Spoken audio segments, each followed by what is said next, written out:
I mean, it is just pure chaos here. We do have confirmed that there is someone in that crane. There were more than 100 construction workers working on this site. And now at 5:30 on Eyewitness News, it has been 1 year since this fire raged through an apartment complex under construction. Workers were trapped, firefighters were forced to make a call for help, and a city stood still watching as thick black smoke overtook the skyline. Wherever you were in the city at the time, you could see that fire. Looked like all of SouthPark has a giant storm cloud over it. I think we all remember that terrible day. Lives were lost. Some were saved thanks to the work of Charlotte firefighters. I sat down with some of the heroes of the SouthPark fire to talk about the day that they barely escaped the point of no return. Thanks for coming today. Yes, ma'am. This is an interview that none of these firefighters really want to do, mainly because May 18th, 2023 is a day that's hard for them to think about, yet they do, a lot. I'd say probably not a day has gone by that I haven't thought about it. What ifs is a big thing. I want to thank each and every one of you for your heroism that day and saving lives. Take me back to that day that probably started off maybe quiet, and that moment when you knew, this is it. That fire specifically, I mean, you could see it citywide pretty much. I mean, wherever you were in the city at the time, you could see that fire. It's going on Park Road, like Chief said, you could just see it looked like a storm cloud. Looked like all of SouthPark has a giant storm cloud over it. Chief, talk to me about the responsibility you felt that day. The weight of that responsibility is very, very great. I was actually off on leave, and so when the fire went to a second alarm, I responded from my house. And so I arrived about 45 minutes after initial dispatch, and I think we were at a fourth alarm at the time. That fire at an apartment site under construction in SouthPark would go to a fifth alarm and become one of the worst in Charlotte's history. Nearly 100 firefighters responded, temperatures inside exceeding 2,000 degrees. More than a dozen construction workers were rescued. But 2 others were trapped on the 6th floor, unable to make it to the one exit. Captain Mike Watts was in charge of the effort to get them out. His team 6 stories up when time began to run out. I've got a guy low on air. We're disoriented and don't know our way back out. We're in 0 visibility. And then that was the decision I made in my head, like, we're gonna have to do this. So you made the call for the Mayday? Yes, ma'am. Unbeknownst to us, we were completely surrounded by fire. So that was kind of my moment of like, call the Mayday. Once we got out and realized, we were still 200 plus feet from the stairs. So if that help didn't get started then, it was never gonna make it. How close did you get to the men?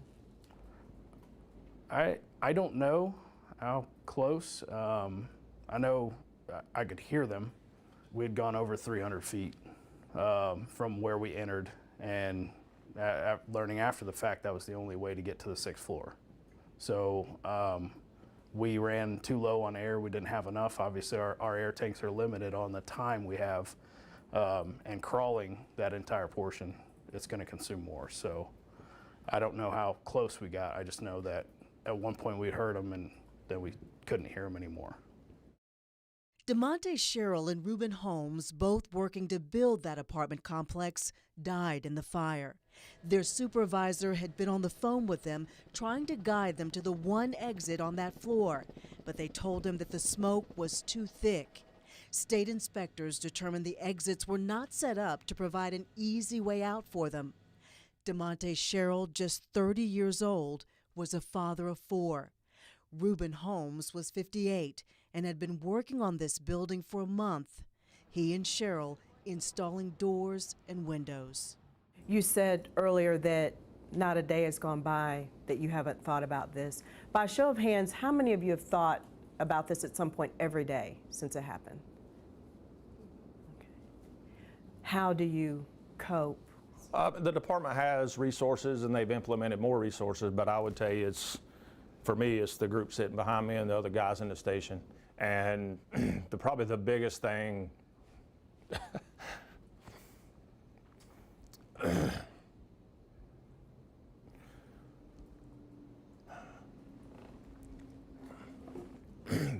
The biggest thing is, are you ready emotionally?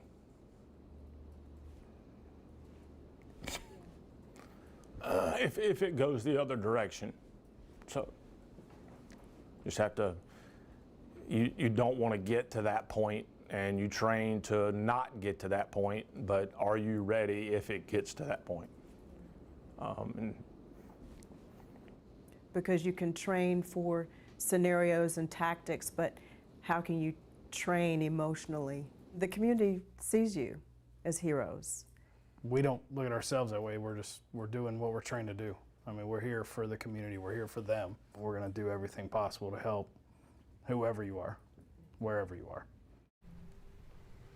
To hear the emotion there and to hear that firefighters say, I could hear the voices of the men trapped inside, but then you have to consider the lives of the men you are with, and declaring that Mayday, just a terrible situation that I'm sure invokes guilt and also relief that they were not also victims of that fire. I mean, they, like you said, every single day they go out and do what they need to do to protect all of us. And you might recall one of the most challenging parts of that day was that worker trapped in that crane in the construction site. The captain who talked him through that terrifying ordeal is sharing that part of the story. That's ahead tonight at 6.